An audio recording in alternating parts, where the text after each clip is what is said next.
Welcome back to part 2 of the LEDs at Bill's Donovan's house.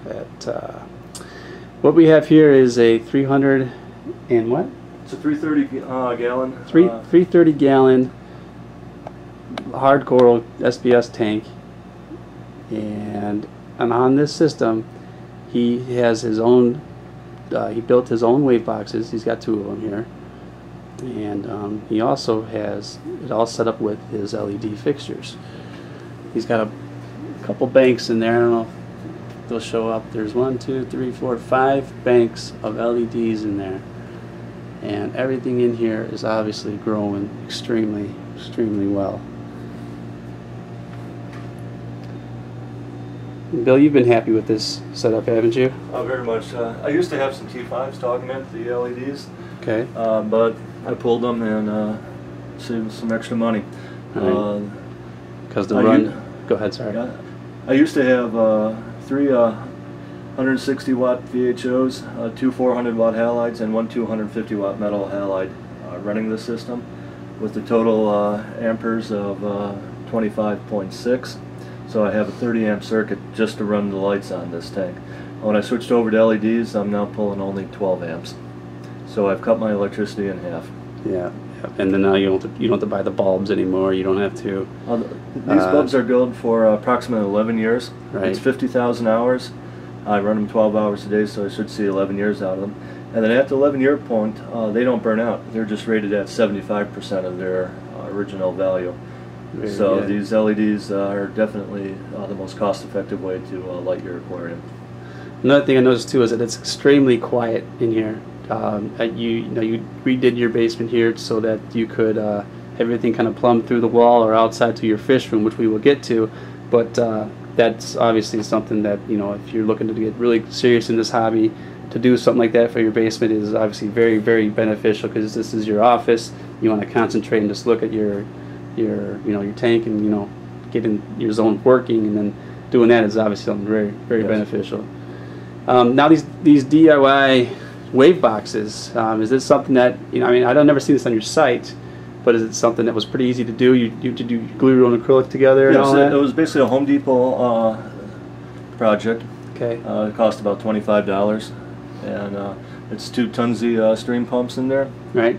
And it really improves the flow. The efficiency of a wave box is when the pump's off, you have all the water rushing into the box. So that's water movement without any energy consumption. Okay. And how does how does the water come in and go out? It goes out when the pump's on, right, and then when the pump's off, all the water rushes in, because you have the void in the top. I gotcha. Okay. Very good. Let's move on to your 540 gallon tank here. Now this one here is, I gotta say, probably my favorite tank of your setup here. This one here is actually incorporating your T5 setup too, correct? Yes. I'm not sure if I'm going to keep the T5s on here, but as you can see, it works. Not all the LEDs are on right now. Right. I have them coming on in banks. This way, it sort of simulates the sunrise, sunset. Okay. And how long is this LED fixture? These are 3 36-inch heat sinks. Okay. I combined them using a Home Depot U-tube. Very nice. Now you got some red in there, and on our setup here that we're going to be doing a little bit later, we're not going to put any red in, but you put in red in here just for lighting effect and spread, or? Somebody said it was a good idea. I thought I'd try it. Just trying it out? Okay. For me, the jury's out. Certain corals need a little bit of red, but the reality is, past 30 feet, there is no red in the ocean. Right. So I have them in there just to try them out, see if I like them. I started carrying them on the website for other people who want to try it out. Okay. You only need 1 or 2 per heat sink, right, to give it that effect, and it does add a little bit to the color.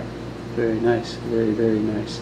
And I can tell. You look at this. Anything that's red in here, that's obviously popping a lot better than just like a bunch of blues and a couple whites and whatnot. But this tank is very nice. Everything in here is growing. You've had this tank up and running for how long? It's been about 3 years now. 3 years, and this LED fixture's been on here for It's been about a year and a half now. Year and a half, and you notice a slight improvement or a lot more improvement with LED fixtures on there? Yes. Yes, the only problem I'm having with this tank now is I have a copper band butterfly that sort of left the reservation, and he has a liking for my expensive Australian corals. Yeah. Unfortunately, really can't catch him. In fact, you can see the culprit back there. Yeah, he's next to the carpet anemone. Yeah, that little guy there. Looks beautiful, but yep, he will nip at your stuff. So, okay, now your last room here is your fish room where all your mechanical stuff is.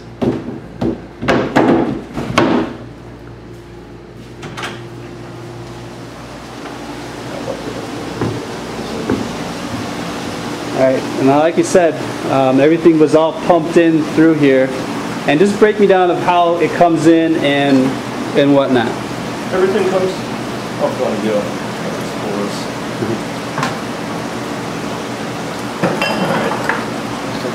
Everything from the 570-gallon tank comes directly into the skimmer. Okay. I modified the skimmer with their reflow needle wheel pump to give it a little more ump. Then from the skimmer, it flows into a basically it's a tub with live rock. Okay. And from there it goes into my live rock tub where I aquaculture coral and rock. Because you have another site here that you sell live rock and you also sell corals and everything else like that. And the name of that site is what? It's a parent company called Captive Reef Ecosystems. That's slowly going away from sales and more towards informational only. Okay. So we'll have a lot of good information on there, and there'll be references to different sites. If you want anything for your tank. Right. These two tubs up here, they're on a closed loop. Big believer in Steve Tyree's zonal system. In here we have 1,000 gallons an hour going through here, which is relatively low flow, and it's just nothing but live rock in there. Sea squirts, sponges propagate the rock, and it adds to the filtration of the whole system. Everything's natural. The only thing I use as far as chemicals is a little bit of carbon and of course calcium supplements. Right, right. So it all comes in here, and then down there you got another filter media. That's basically a stump. That's a stump, okay. Okay. This is basically the stump. All right, and like I said, you can go to his other website here and you can grab some of this live stuff also. So it's not just a LED place, he also sells some dry Marco rocks, right? Yes, it's Marco. These are Marco rocks. And then over here, he's got another live rock system with a refugium. And your RODI and a chiller. Or is that a humidifier? That's a humidifier, right? It's a dehumidifier, yeah. But the air conditioner does the dehumidification. Yeah. So it's a very, very nice setup that he has here. He's obviously very into the hobby and whatnot. What's back here, Joe? It's just basically the two tubs for the SBS office tank. I have two tanks separated. Okay. Part of the idea, if anything happens to one tank, the other tank is protected. Right.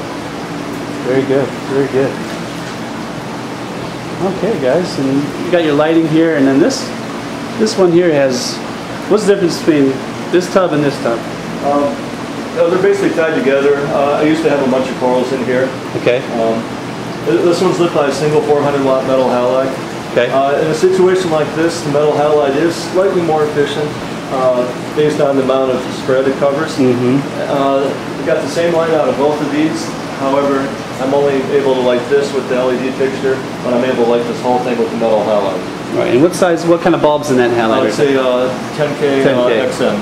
Yeah, you can see a 10K bulb, you know, because it gets a lot more light on the rock, if you ask me. I mean, it pops all the colors, more natural looking sunlight kind of color. And I mean, people do whatever they want. They like certain things, a bluer look or a whiter look. But you know, me coming from a freshwater to a saltwater, I'm used to that yellow look.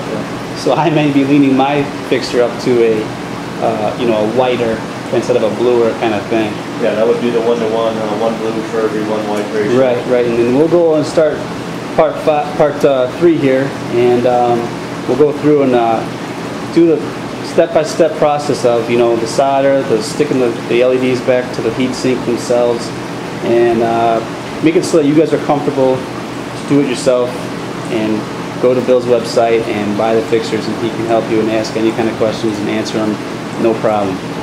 So hold on for part 3, guys.